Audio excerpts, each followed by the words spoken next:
చూస్ country delight, live better. ఇప్పుడే country delight app ని download చేసుకోండి. గాంధీ హాస్పిటల్ నుంచి నిన్న నాకు ఒక న్యూస్ వచ్చింది. అదేంటంటే ఒక 3 years పాపని ఎవరో తల్లి వదిలేసి వెళ్ళిపోయారు అని చెప్పేసి ఆ న్యూస్. తర్వాత నాకు తెలిసిన సెక్యూరిటీ శివాజీ గారు ఉంటే, ఆయన ఇక్కడ సెక్యూరిటీ చీఫ్, ఆయన కాల్ చేశాను, ఏంటండి ఇలా వచ్చింది అని అంటే వెంటనే అవును మేడం కరెక్టే మీరు చెప్పింది, ఆ పాప నా దగ్గరనే ఉందని చెప్పారు. ఆ పాపే ఈ పాప. ఒక్కసారి మనం మాట్లాడదాం. యాక్చువల్గా అయితే ఏదైనా ఇన్సిడెంట్స్లో మనం పిల్లల్ని చూపించము, బట్ ఇక్కడ ఏంటంటే పాప తప్పిపోయింది కాబట్టి తల్లిదండ్రులకు రీచ్ అవ్వాలి, లేదా ఆమె బంధువులకు రీచ్ అవ్వాలి కాబట్టి ఆ పాపతో మాట్లాడదాం ఒక్కసారి. తన పేరేంటి, ఎక్కడి నుంచి వచ్చింది, ఏమన్నా చెప్పగలుగుతుందేమో ట్రై చేద్దాం. నాకు తెలిసినంత వరకు చెప్పలేదు, బట్ ట్రై చేద్దాం అయినా కూడా. తల్లి నీ పేరేంట్రా? నీ పేరు చెప్పు. కార్తీకనా? ఏ ఊరు మీది? ఏ ఊరు అమ్మా? ఏ ఊరు చెప్పు. కోటియా? ఓకే. మీ అమ్మ పేరు? శాంతమ్మ కాంతమ్మ చెప్పు. శాంతమ్మ. శాంతనా? నాన్న పేరేంటి?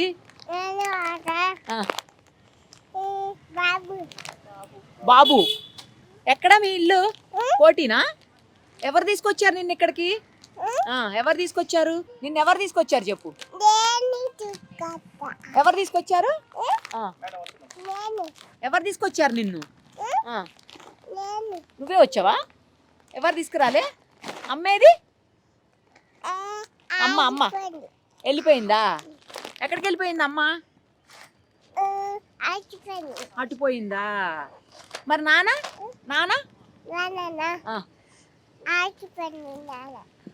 ఆచిపోయాడా నాన్న? అమ్మా మరి నాన్న ఇద్దరు వెళ్ళిపోయారా? నిన్ను ఎక్కడ వదిలేసి వెళ్ళిపోయారు? నిన్ను ఎక్కడి నుంచేసి వెళ్ళిపోయారు?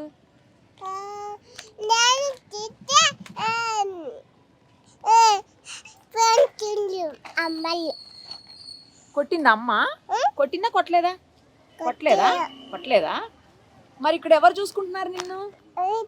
ఈ అంకులా? ఏమేం కొనిచ్చారు నీకు ఈ అంకులు? ఏం కొనిచ్చారు?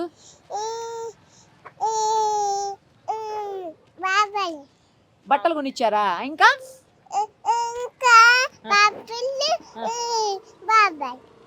అంటే ఏంటి? చెప్పులు కొనిచ్చారా? తిన్నావా నువ్వు? అన్నం తిన్నావా? ఏం తిన్నావు చెప్పు. ఏం తిన్నావు? పప్పులు తిన్నావా? ఇడ్లీ తిన్నావా? తినలేదా?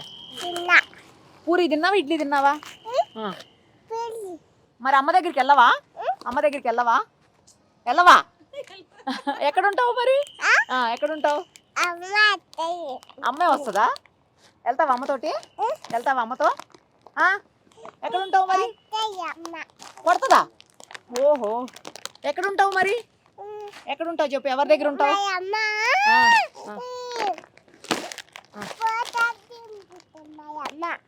ఏం తినిపించింది మీ అమ్మ?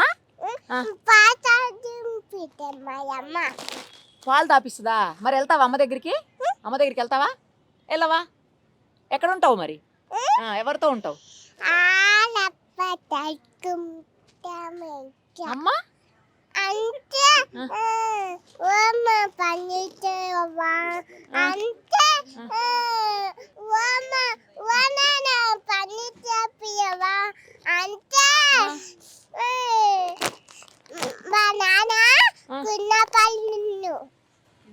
కింద పడ్డాడా నాన్న? పని చేసుకుంటూ పడిపోయాడా? ఓహో, ఓకే. ఎక్కడున్నాడు మరి మీ నాన్న ఇప్పుడు? ఎక్కడున్నాడు ఇప్పుడు? ఇంట్లోనే ఉన్నాడా? మీ ఇల్లు ఎక్కడా? తీసుకెళ్తావా నన్ను? వెళ్దామా ఇంటికి? ఇల్లు చూపిస్తావా? వెళ్దామా ఇంటికి? వెళ్దామా? తెలీదా? ఉందా ఇల్లు? మీ ఇల్లు ఉందా? మరి వెళ్దామా?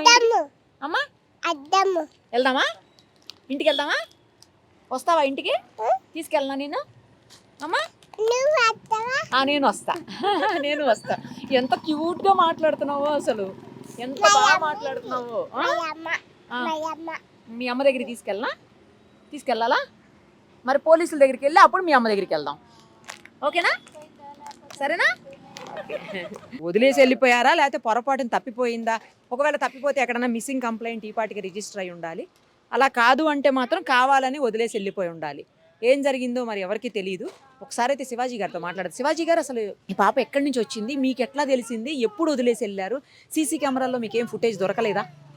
మేడం నిన్న 12 గంటల ప్రాంతంలో ఇక్కడ వాళ్ళ అమ్మతో పాటు ఉండే. ఆమెను చూస్తుంటేనేమో కొంచెం వేరే మెంటల్ టెన్షన్గా ఏదో కనిపించింది. ఆమె ఏదంటే కొద్దిగా కళ్ళు దాగే బాపుతామని చెప్పేసి అనుకుంటున్నాం మేము. అప్పుడైతే చూసాం ఈ పాపని వాళ్ళ అమ్మతో పాటు. ఆ తర్వాత ఒక హాఫ్ అన్ అవర్ లోపల ఈ అమ్మాయి ఒక ఆమె ఏడుస్తూ ఉంది ఇటు ఇటు ఒకటే. అప్పుడే మేము చేసి ఏడుస్తుంది, సరే తీసుకుని రామని చెప్తే తీసుకొని వచ్చాను. ఇతను తీసుకుని వచ్చిన తర్వాత ఫస్ట్ చాలా వరకు ఏడిసిన తర్వాత చాక్లెట్లు, తర్వాత బిస్కెట్, మళ్ళీ తర్వాత కొంచెం వాటర్ తాపించి కొంచెం అన్నం తినిపించి పక్కన కూర్చోబెట్టుకుంటే అప్పుడు ఏం పేరమ్మా ఏందని చెప్తే పేరు కార్తీక్ అని చెప్పింది. అమ్మ పేరు నాన్న పేరు అనేది క్లారిటీ ఇస్తలేదు. సరే కాసేపు ఆగిన తర్వాత సాయంత్రకాలం వస్తారేమో అనుకొని మేము ఆ అమ్మాయిని తీసుకొని ఫ్లోర్ మొత్తం తిరిగాం. ఎవరు లేరు, ఉన్నారేమో అని గుర్తుపడుతుంది అని చెప్పేసి ఫ్లోర్ తిరిగాం. ఈ ఫ్లోర్తో ఈ బిల్డింగ్తో పాటు ఎమర్జెన్సీ కూడా మొత్తం తిరిగాం. ఎక్కడ కూడా ఎవరు లేరు మేడం, ఆనవాళ్ళు కూడా ఏం లేదు. ఇంకేం చేయాలో అర్థం కాక సాయంత్రం వరకు చూసిన తర్వాత సాయంత్రం వచ్చేసి చిలకలూరు పిఎస్ వాళ్ళకి ఇన్ఫామ్ చేస్తే వాళ్ళు ఏం చెప్పారంటే తీసుకొని రండి, మనం శిశు విహార్కి హ్యాండ్ ఓవర్ చేద్దామని చెప్పారు. అప్పటికే కోల్డ్ ఉంది ఆమెకి. ఆ పరిస్థితుల్లో ఆమెకి చెప్పడానికి నా మనసు ఒప్పలేదు.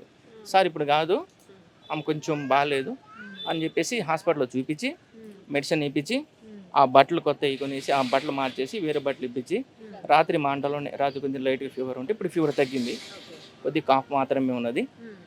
తర్వాత మన సూపరింటెండెంట్ గారికి, తర్వాత ఆర్ఎం మోహన్ సార్కి వాళ్ళకి ఇన్ఫామ్ చేయడం జరిగింది. సూపరింటెండెంట్ గారు ఏమని చెప్పారంటే అది ఎంత ఖర్చు అయినా పర్లేదు, ఫస్ట్ పాపకి చూపించండి, అన్నం పెట్టండి, మీ అండర్లో ఉండేటట్టు చూసుకోండి, రేపు మార్నింగ్ జాగ్రత్త చూసుకోండి, మళ్ళీ పాప ఎక్కడైనా తప్పిపోతే బాగోదు, అది పెద్ద ఇష్యూ అవుతుందని చెప్పేసి చెప్పడం జరిగింది.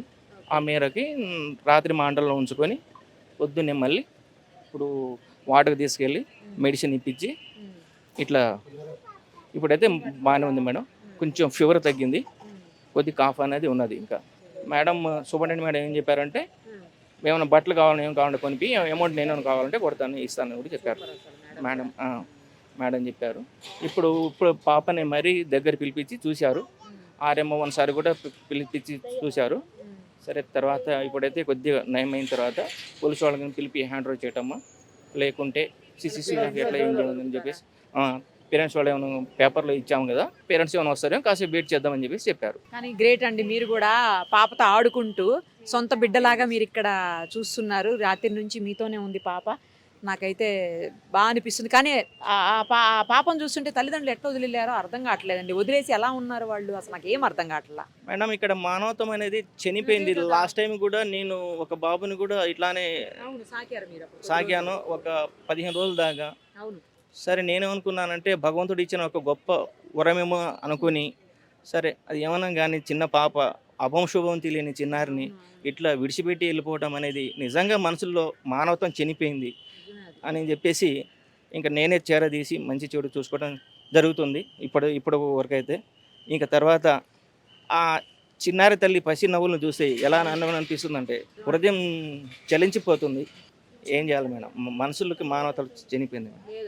లేదు, మీరు చెప్తుంటే కూడా బాధ అనిపిస్తుంది నిజంగా. అసలు ఎంత బాగుందో బంగారు తల్లి, ఇలా వదిలేసిపోయిన తర్వాత కూడా నిన్న మధ్యాహ్నం 12 గంటల కంటే ఆల్మోస్ట్ ఇప్పుడు మనకి 11 అవుతుంది అంటే 24 అవర్స్ అయిపోయింది. మరి 24 అవర్స్ అయినా కూడా కనీసం పట్టించుకునే పరిస్థితి లేదా, ఎవరు వచ్చి తీసుకెళ్ళలేదా, పాప ఏమైపోయింది, ఇంట్లో కూతురు ఏమైపోయింది, తల్లిదండ్రికి ఆ మాత్రం తెలీదా, ఏంటి అసలు కావాలని వదిలేశారా లేకపోతే ఎట్లా, అసలు నాకేం అర్థం కావట్లేదు. మరి పోలీసులు ఎంక్వైరీలో సీసీ కెమెరాలు ఏమన్నా చూసారా అండి? సీసీ కెమెరాల్లో ఏమన్నా తెలుస్తుందా? వాళ్ళ అమ్మ అయితే ఆగబడ్డది మేడం, కాకపోతే ఎటు పోయింది అనేది ఆ కోణాలు కూడా దర్యాప్తు చేస్తున్నారు. ఆమెకి ఏమన్నా జరిగి ఉండొచ్చానా? అట్లా కాదు మేడం, అంటే ఆమె ఎటు పోయింది, ఇక్కడ ఎందుకు ఇడిచిపెట్టి వెళ్ళిపోయింది అంటే ఏమీ లేకనా, లేకుంటే మతిస్థిమితం కోల్పోయి పెట్టిపోయిందా అని చెప్పేసి ఆ కోణాలు కూడా మన చిలకలగూడ పిఎస్ నుంచి ఎంక్వైరీలో ఉన్నారు మేడం. కానీ వాళ్ళ మదర్కి ఏమన్నా ప్రాబ్లం అయినా తండ్రి అయినా తెలుస్తుంది కదండి, తండ్రి అయినా కనీసం వచ్చి చూడాలి. నా ఉద్దేశం ఏంటంటే ఇప్పుడు ఆమె చెప్పటంలో ఏమనిపిస్తుందంటే వాళ్ళ తండ్రికి యాక్సిడెంట్ అయితే ఈ దెబ్బ తగిలిందని చెప్పేసి చెప్తుంది. అయితే ఆయన దెబ్బ తగిలితే ఇక్కడ చూపించుకోవడానికి వచ్చి ఉండొచ్చు, వాళ్ళు చూపించుకొని ఈమెను కొంచెం అట్లా మతి సిమ్తలుగా ఉంటే వాళ్ళ అమ్మాయి ఏమన్నా ఇడిచిపెట్టి వెళ్ళిపోయి ఉండొచ్చు అని చెప్పేసి అనుకుంటున్నాం. ఇప్పటిదాకా రాకపోతే డౌట్, అది కావాలని చెప్పేసి వదిలేసుకొని వెళ్ళిపోయి ఉండొచ్చు అని చెప్పేసి ఒక చిన్న అనుమానం. ఎనీహౌ ఈ పాపనైతే చూడండి, ఎవరికన్నా తెలిసిన వాళ్ళు ఉంటే చూడండి తినమని పెడుతుంది నాకు. ఎవరైనా తెలిసిన వాళ్ళు ఉంటే తనని ఎవరైనా గుర్తుపడితే వాళ్ళ బంధువులు కానీ లేకపోతే వాళ్ళ ఇంటి చుట్టుపక్కల వాళ్ళు కానీ లేదు అంటే వాళ్ళ ఇంట్లో వాళ్ళ అమ్మా నాన్న కానీ ఒకవేళ పొరపాటున ఏమన్నా అమ్మాయి మిస్ అయితే వాళ్ళ అమ్మా నాన్న కానీ గుర్తుపడితే దయచేసి పాపని తీసుకెళ్లేదానికి ప్రయత్నం చేయండి. ఎందుకంటే ఎంత బాగుందో పాప, చక్కగా మాట్లాడుతుంది, బంగారు తల్లి. దొరుకుతారులే నాన్న, మమ్మీ డాడీ దొరుకుతారు, నువ్వు ఇంటికి వెళ్ళొచ్చు సరేనా? బంగారు తల్లివి, బంగారు తల్లి. తొందరగా రావాలి మమ్మీ డాడీ. తిను. పాప త్వరగా తన వాళ్ళ చెంతకు చేరాలని చెప్పేసి కోరుకుందాం. తనకి ఏ ప్రాబ్లము లేకుండా ఇప్పటి వరకు అయితే వాళ్ళు చూసుకున్నారు శివాజీ గారు వాళ్ళు. అలాగే త్వరగా ఆ పాప తన వాళ్ళ దగ్గరికి చేరి సంతోషంగా ఉండాలని చెప్పేసి మనం కూడా కోరుకుందాం. మన వంతు ప్రయత్నం ఏముందో చేద్దాం. సుమన్ టీవీలో మీ పర్సనల్ అండ్ బిజినెస్ ప్రమోషన్స్ కోసం కింది నెంబర్కి కాంటాక్ట్ చేయండి.